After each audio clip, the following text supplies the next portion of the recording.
The morning sky over London felt different that day. Pale, heavy, almost motionless. Buckingham Palace stood in silence, its ancient stone walls seeming to hold their breath. Inside, routine footsteps echoed through the marble corridors, but something in the air had shifted, the calm before the storm. In one of the private chambers, an aide walked quietly with an envelope marked urgent. That single word, stamped in crimson ink, carried the weight of something no royal protocol could soften. Princess Anne, known for her discipline and strength, sat at her desk reviewing reports as she had done for decades. But the moment that envelope touched her desk, time itself seemed to hesitate. She opened it with steady hands, the same hands that had guided horses over fences, signed decrees, and waved to crowds across continents. But this letter wasn't about duty. It was personal. A loss. A companion, a loyal friend of many years, gone suddenly, without warning.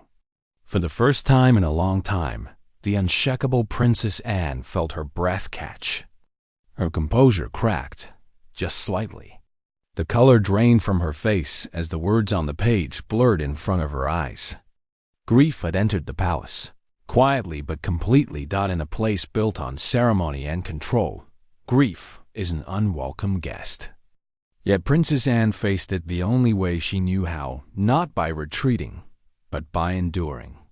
When her private secretary offered to cancel her engagements for the day, she shook her head and whispered, "No, I will carry on."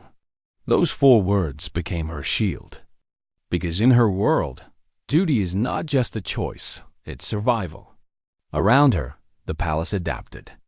Footsteps softened, conversations lowered, and the staff moved with quiet respect. One aide, seen wiping his eyes, later said softly, "She did not deserve this blow." It was a rare moment when the human side of the monarchy showed through. Not the crowns, not the carriages, but a woman facing the same heartbreaks the rest of us know all too well. But grief inside a palace cannot stay private for long. By evening, the news had broken. Princess Anne faces heartbreaking loss, the headlines read. Television anchors spoke in hushed tones. Social media flooded with sympathy. Hashtags like #support Princess Anne trended worldwide. At Buckingham Palace gates, flowers began to appear, white lily, red roses, and cards with handwritten messages that read, "We stand with you, and strength through sorrow." Children sent drawings, their colorful hearts and rainbows arriving by the hundreds. For a brief moment, the public didn't see a royal. They saw a woman, grieving, enduring, and still standing tall. Within the family, support came quietly but meaningfully. King Charles, her brother, visited her that night, staying long past midnight. No speeches, no cameras, just 2 siblings, bound by shared loss and an unspoken understanding.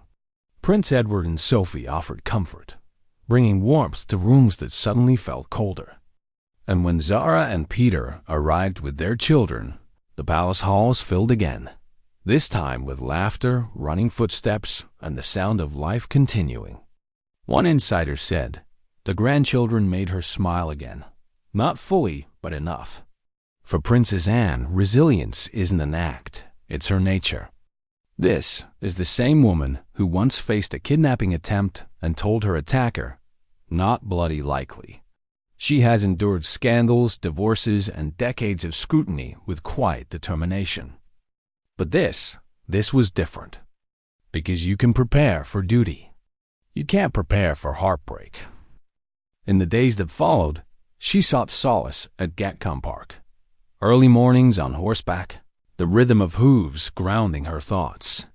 The silence of open fields became her sanctuary. Those close to her said she spoke little, but when she did, her voice was steady again, the sound of strength returning through pain.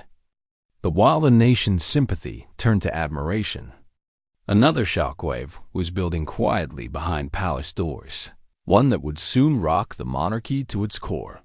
Barely a week later, An unexpected royal decree was issued from Buckingham Palace, signed by King Charles himself. Its purpose: modernization of the crown. Its impact: devastating. The decree redefined royal titles and privileges, stripping several family members of styles long tied to their names. Among them, Prince Harry and his children, and even Princess Beatrice and Princess Eugenie. The official explanation sounded logical: cost reduction, streamlined operations, a modern monarchy. But behind that polished phrasing lay something far deeper, a fracture in the family's very identity. Inside palace walls, the mood turned tense. Staff whispered of meetings at Sandringham, late-night debates between the king and his advisors. Some supported the reform, calling it necessary for the crown's survival. Others called it cruel, a betrayal disguised as progress. When the decree was read aloud, silence followed. And then the inevitable question: why now? Public reaction was swift and divided. Some hailed Charles as the king who dared to modernize the monarchy. Others accused him of tearing apart his family for optics. News outlets called it the king's coldest decision. Social media erupted. Videos claiming insider leaks flooded TikTok and YouTube. One headline read, "Title stripped. Bridges burned." Has the House of Windsor just imploded? At Windsor and Sandringham, tensions reportedly rose between the king and his sons. William, the heir, stood by his father's reasoning, but even he looked weary in his next public appearance, and Harry. His silence said everything.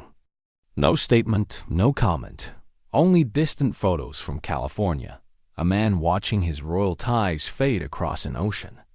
Beatrice and Eugenie, often away from the spotlight, took refuge from the public eye. Friends close to them described heartbreak and disbelief. They served quietly, they stayed loyal, and still they were cut, one said. Even inside the palace, whispers grew. Is modernization worth the cost of family? Can tradition survive without compassion? Royal historians debated the ethics. Constitutional experts praised efficiency. But among the public, sympathy shifted, not toward the institution, but toward the individuals it had wounded. And through it all, Princess Anne once again became the symbol of quiet endurance. Having faced her own heartbreak days before, she now witnessed another, not of death, but of division. Reports surfaced that she had advised caution, urging the king to consider the human cost. But when the ink dried, her words, like her grief, remained private. Those who saw King Charles afterward described a man haunted by consequence, pale, withdrawn, sitting late into the night with his papers and tea untouched. He believed he did the right thing, one advisor said, but it broke something in him. As the days passed, the public moved between empathy and outrage, sorrow and admiration. The monarchy had once again revealed its fragile heart beneath the crown. Princess Anne carried on, as she always has, her strength, both a comfort and a warning, that even duty cannot always protect the soul. And King Charles?